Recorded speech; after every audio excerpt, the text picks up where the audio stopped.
This year, the Athelstan Trust Schools have been working with Cheltenham Literature Festival on a project called Reading Teachers, Reading Pupils. It's a really exciting project about getting teachers and adults working in schools to be passionate and knowledgeable about some of the great literature that's being published for young adults like yourselves. In this video, we hope to give you a flavour of the 5 books that we have spent the year reading and discussing. If you see a teacher you know you can go and find them and ask for more information if one of those books sounds like something that you might like to read. I'm going to be talking about this novel, Cane Warriors by Alex Wheatle. This is a novel that made me ask a lot of challenging questions as I read it. It wasn't an easy read because some of the topics in there are quite emotive, and I did find myself at several times having to ask myself moral questions. However, it is really well written novel that throughout the novel I found myself empathizing with the characters and really feeling like I got to know the characters, and this is because of the use of dialect and the conversations that were had in there where you really got to know them and got to know the position that they were in.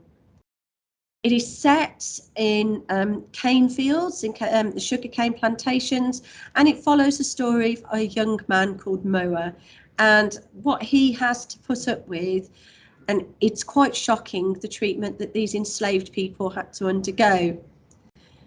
As the novel progresses, he's put into situations where he has to make moral decisions, and those moral decisions affect him, his family, and in a general culture, not just the enslaved people, but the people doing the enslaving, and those people who are attached to them as well.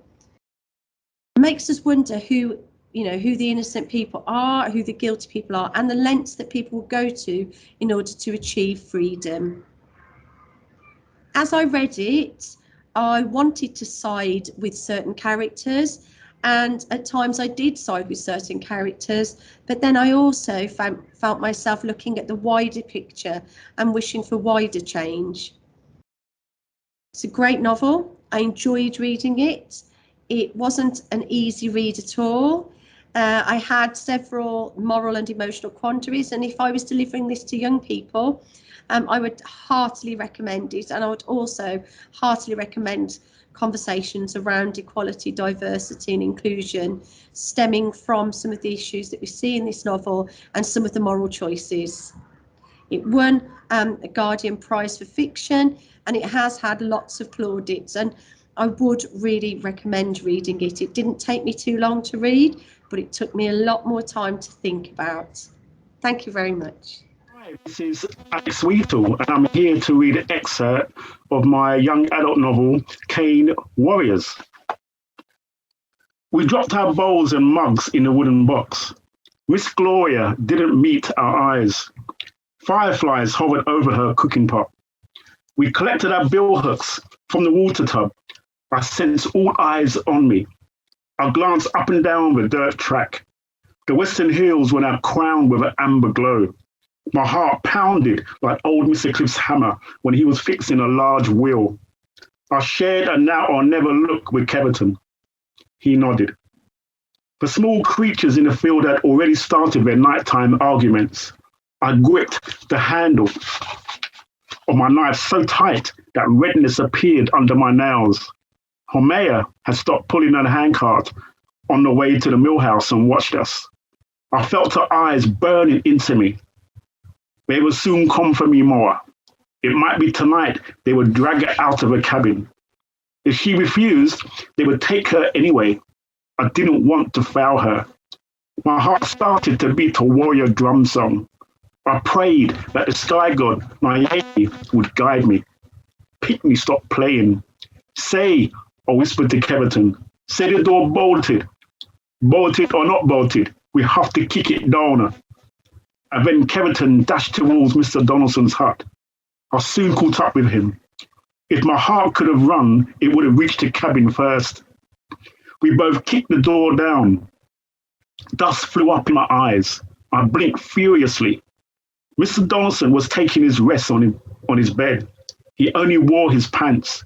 His chest and feet were bare. His back ripper was on a table beside him, next to an open Bible and a wooden cup. He shot up quickly, not quite believing that he was being confronted by two field slaves armed with billhooks. He went for his back ripper. Keverton hesitated. His weapon trembled in his right hand. I didn't want to see Keverton whipped again. I didn't want Mr. Massa to force me to view his broken body. I couldn't bear it to dig Keverton's pit. I didn't want to see him dangling from a thick branch. Fear left me. Naomi was with me. I charged towards my tormentor. The whip crack was loud. He caught me on the neck and the pain was deep and intense. It didn't stop me. Use both hands, Louis had advised. Dig deep, twist. Make sure he don't breathe another dirty breath. Hi everyone, I'm going to be talking about one of the novels that we read as part of the Reading Teachers Reading Pupils programme, and it is Talking to Alaska by Anna Volz. It's a book in translation, which was immediately really exciting, and I loved the cover before I'd even read the blurb. I thought the orange text was really eye-catching, and I'm a sucker for books about dogs, and films about dogs as well, actually. So I used this novel to plan a couple of lessons for a Year 8 scheme of work. The unit topic was about love and relationships, and the novel, which is about the deep love that we have for our pets, and about how important relationships can often blossom in unlikely places. It seemed like the perfect book to read for the unit. The lesson that I planned was part of a series which was on the 7 Greek types of love. And the type of love that I was talking about in my lesson is called philia, which is about deep and authentic friendship. So I'm going to read you an extract from Talking to Alaska. This is the extract actually that was in the lesson that really hooked my students in. Parker. Now I know exactly what I need to do. I'm going to kidnap Alaska. My feet pedal as fast as they can. The sun beats down on my head. I should be scared because my mum's in the shop and closing time is getting nearer and nearer. My shadow of a dad picked up my little brothers from school for the first time, and the streets are full of people, all wanting to be themselves. But I'm not scared today. I'm angry. For the past 4 months, whenever I was missing Alaska, I could at least think, she's an assistance dog now. She's making life easier for someone who needs her help. It felt a bit like giving your favourite cuddly toy to a homeless kid, or donating your pocket money to people who have just survived in a hurricane. But now I know the truth. Never in a million years would I give a single cent, or even my most pathetic cuddly toy, to Sven Beatman. But he's got Alaska. He didn't even stroke her when she was standing there waiting for him and wagging her tail. He doesn't disturb her. I pedal so hard that the world becomes a blur. People fly past, and I can't remember any details. If something bad happens now, I'll be a terrible witness, that's for sure. Tonight, I'm going to Sven's house, because Alaska can't stay there, not even for one more day. So my class loved the book so much, or they loved that extract so much, that we ended up using it as a class reader, and we carried on reading the whole entire book for the first 10 minutes of every English lesson, which made the beginnings of our lessons really exciting, and we absolutely loved it. So we've got the 3rd book in the RTRP programme, which is Moonrise by Sarah Crossan. And this is a story about 17-year-old Joe, whose brother Ed is on death row. With a date set for the execution, Joe must figure out how or whether to reconnect with Ed, who's been out of Joe's life for longer than he's been in it. The recommended age read is 12 plus, but it does include a range of mature themes and quite a very hard-hitting storyline. It also looks a little different when you open it up, as Sarah Crossan tends to write in verse instead of prose. Here's an extract from the book. Ed never came back. Ed didn't return with the milk or Aunt Karen's car. We waited all evening, nights, the next day and the rest of the week, but by Sunday it was clear he was gone. You owe me the cost of a car, Aunt Karen told Mum. It's your own fault, you gave him the keys. I wouldn't trust Ed with a toothbrush. They argued, screamed and shouted, Mum swearing at the top of her lungs that she was fed up with the whole damn lot of us, Aunt Karen storming home, riding the bus since she'd nothing to drive.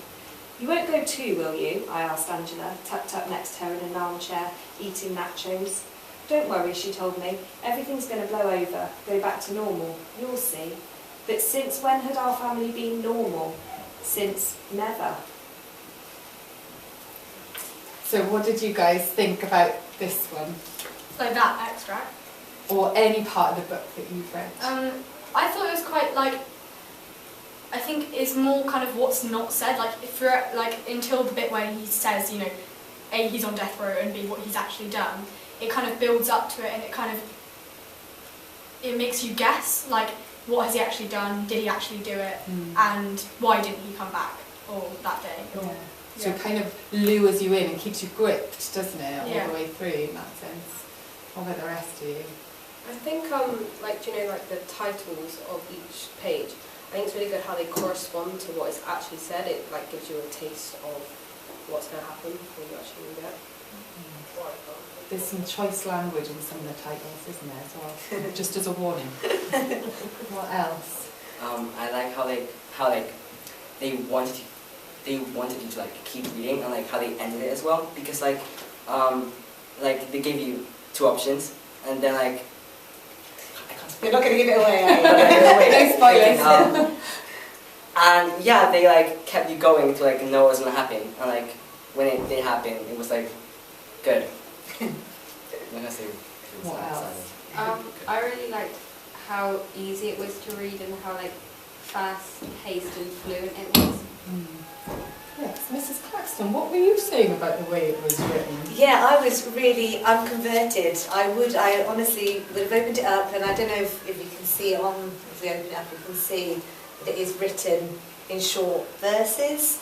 And I probably would have put it back on the shelf because it's not what I'm used to from a novel, but I thoroughly enjoyed it, and I was really impressed at how you could get so invested in the characters, even though, like you were saying, there's a lot not said, but still you could really invest in them. Yeah, brilliant.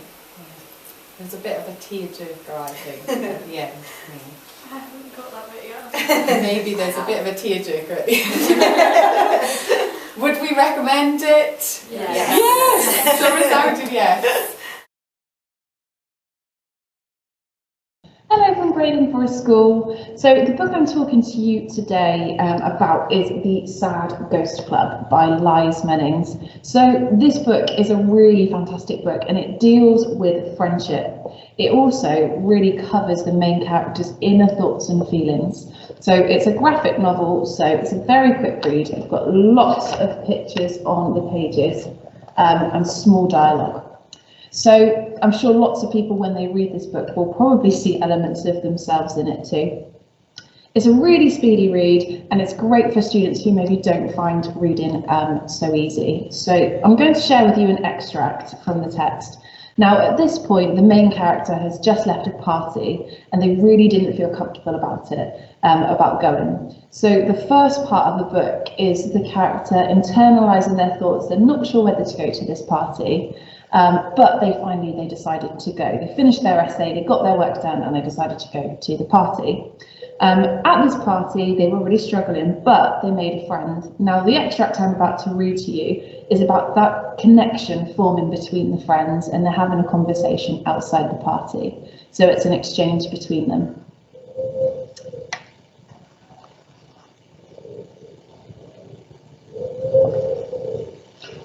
So, do you know what I mean? Sorry, that probably makes no sense. I know exactly what you mean. You do? Oh, totally. I've had the most stressful day, and I didn't even really do anything. But I kept freaking out about basically nothing, and I couldn't sleep.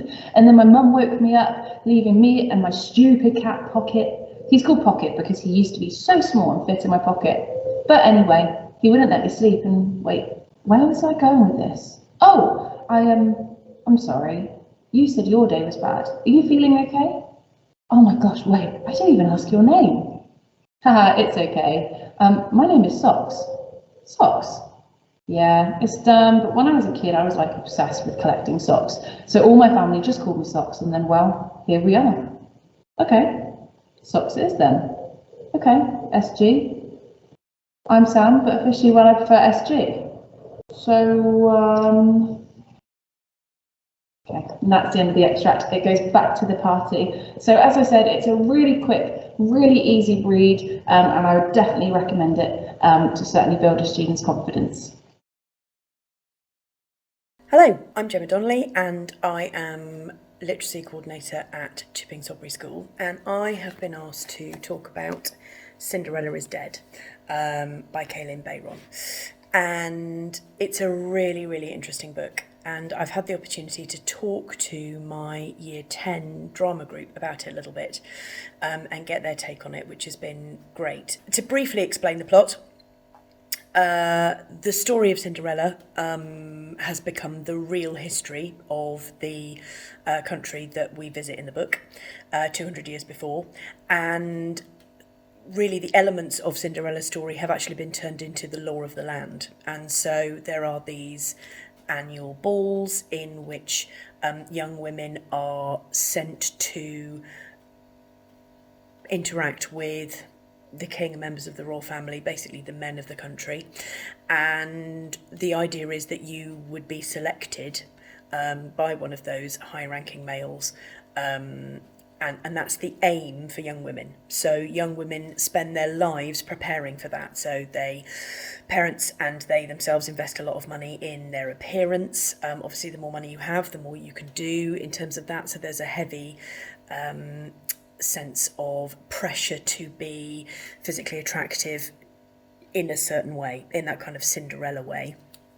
And our protagonist, Sophia, is fantastic for a variety of reasons. One is that she is a BAME, and also that she is in the process of discovering and questioning her own sexuality. So there's really great LGBTQ plus themes going on in the book as well.